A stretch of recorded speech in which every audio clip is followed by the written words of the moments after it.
Je souhaite que 2025 soit une année pleine de santé pour vous, votre famille et vos proches, pour que vous puissiez donner le maximum de vous-même dans le travail pour le bonheur de notre peuple.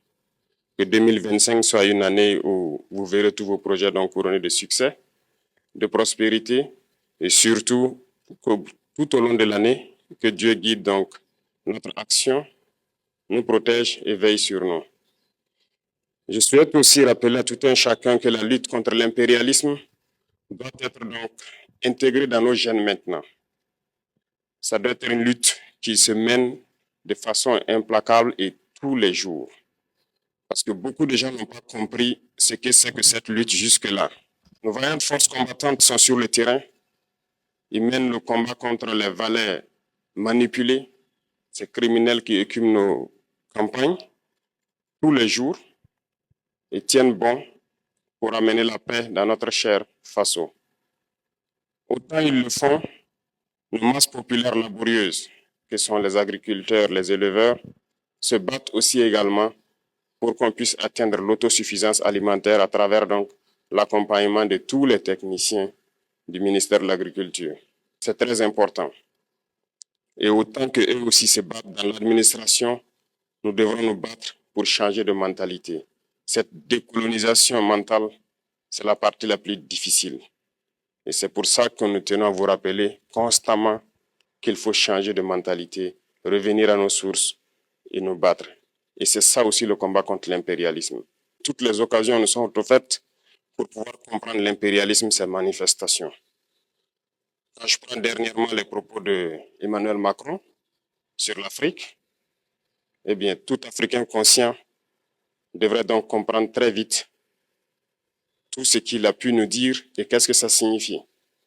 Le général Tiani a dit il n'y a pas longtemps du changement donc de tactique ou de stratégie des forces françaises en Afrique. Et je pense qu'il est venu le confirmer. Il s'agit de dissoudre et de garder un dispositif socle. Et Emmanuel Macron l'a si bien dit qu'on ne peut que le remercier pour cette sincérité. Même si certains ont voulu mettre la poudre aux yeux de leur population, mais la réalité finit par rattraper aussi. Ils ne partiront pas de certains pays. Ils ont juste dissous le dispositif. Vous ne les verrez plus dans les bases. Mais dans les ambassades, ils seront là. Ils vont constituer des sociétés de sécurité pour sécuriser leurs sociétés qui existent dans ces pays-là. Mais les soldats seront là. Mais vous ne les verrez plus en tenue ou rassemblés dans des bases. C'est tout ce que ça veut dire. Ils vont se réorganiser, mais seront là. Il a parlé de politesse vis-à-vis de certains chefs d'État en leur donnant la primauté d'annoncer donc la rupture ou le départ des forces françaises. Ça nous importe peu, on peut dire, mais tout ce que nous savons, c'est que si vous voulez une rupture avec ces forces impérialistes, c'est simple, on dénonce les accords. Tout commence par là-bas. Et je pense que l'exemple du Tchad, en tout cas, est palpable. Ils ont commencé par dénoncer les accords. Sinon, si on ne dénonce pas les accords, juste dire que les bases quittent, on n'a rien fait. Parce que le problème se trouve dans les accords coloniaux de défense qui ont été signés depuis l'indépendance. Le plus dangereux n'est pas ceux-là que vous voyez dans les bases. Le plus dangereux, ce sont les conseillers militaires. Les conseillers militaires existent dans tous ces pays. Ils ont existé au Burkina aussi jusqu'en fin 2022, jusqu'à ce que nous prenions nos responsabilités. Et qui sont ces conseillers militaires? C'est ceux-là qui sont censés mettre en pratique la politique de la France ici. Ils doivent travailler à rendre nos armées très faibles pour que la France puisse toujours avoir l'argument d'exister ici. Sous Blaise Compaoré, ils avaient réussi. Nos sentinelles prenaient donc la garde avec des bâtons. C'est ça que la France veut de nos armées. Lorsque nous arrivons à cette étape, nous n'avons pas le choix que de vouloir qu'ils viennent s'installer. Mais l'armée burkinabé a réussi à un moment donné à se débarrasser des conseillers militaires.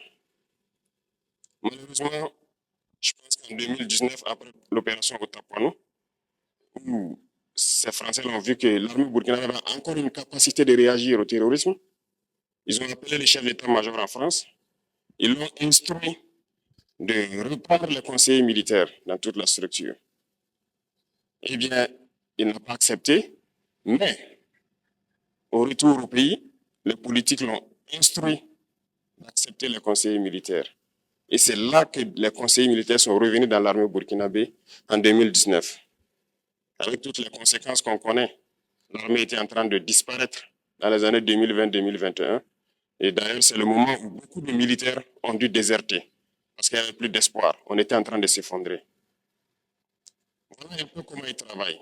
À l'état-major général des armées, dans tous les états-majors d'armée, dans les écoles, c'est eux qui sont censés nous dicter la politique de notre armée. C'est eux qui nous disent combien recruter, quand recruter et qu'est-ce qu'il faut en faire. Ils sont dans les écoles pour nous dire comment il faut les former et ainsi de suite. Tant que ces conseillers militaires sont là, vous n'êtes pas indépendant. Votre armée aura juste l'apparence d'une armée qui sera là en train de faire des parades, du cirque. Mais lorsque viendra la guerre, vous vous rendrez compte que la parade, c'est une chose,